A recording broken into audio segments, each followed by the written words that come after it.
根据欧盟新的环保法规，要求到2030年，所有这欧盟市场的产品包装，拢爱是下当回收的。伫个比利时，就有一间新创公司，因是利用钴甲茶壶做下当分解包装材料，咱做回来看卖。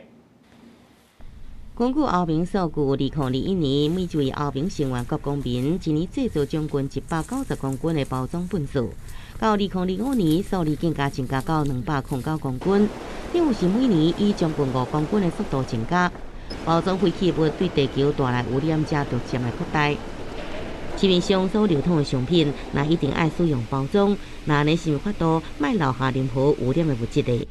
比利时一间新创公司，过去10年来一直伫收集在地上架的咖啡粉，用来种用食的菇类，将伊家这份绿色的经济力量进一步来发挥。利用真菌的菌丝体做出会使生物分解的包装材料，应用来做沙文鸭也应该是红酒、手表啊，甚至是珠宝的包装。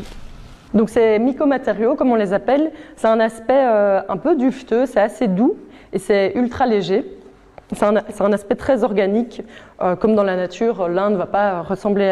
à l'autre, il y a parfois des petites colorations qui sont naturelles et qui sont normales. C'est un aspect assez esthétique et original. 菌丝体是真菌的营养器官，先甲伊摕来甲外地的茶沙巴只有机的材料来淋斗阵，佮放伫模具内底。了菌丝体按照要求形状成长，成做亲像豆腐物质的物体，了打扫脱模就完成了。毋但会使代替普利龙的材料，也佮有聚苯乙烯这污染性物质，而且也会使完全分解，也会使甲家己的养分献互大自然。Donc au bout d'environ 10 jours, il aura poussé pendant 5 jours et puis il y a encore 5 jours de séchage, on obtient ce packaging. Ici c'est pour y mettre des savons et il est tout à fait biodégradable. En 30 jours on peut le composter, il se dégrade dans la nature et il va même renourrir le sol parce qu'il a encore plein de bons nutriments grâce aux champignons.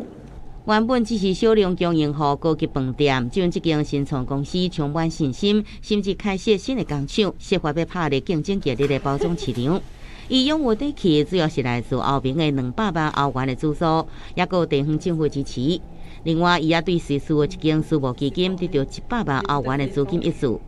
为着永续经营，这间新创企业至少爱伫2年到5年来赚钱，并且伫3年内达到300万欧元的营业额，也因此必须去扩大甲酒庄甲消费性品牌的这个合作。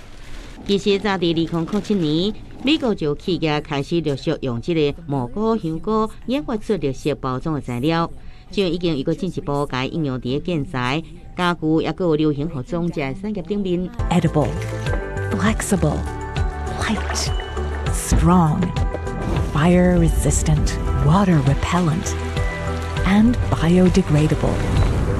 25年前，有美国学者头一摆提出生物经济这个名词，因讲人类伫资讯经济了后，会全面迈向生物经济时代。想象一个未来世界，这个蘑菇、香菇可能毋那是真好食的物件，无哩卡将会是影响生物经济背后的推动力，互人类会使甲千年不坏的普利龙改去掉，改变使用，储值伫地球使用完了后，也再幸福地球的永续材料。公视新闻王如梅编译。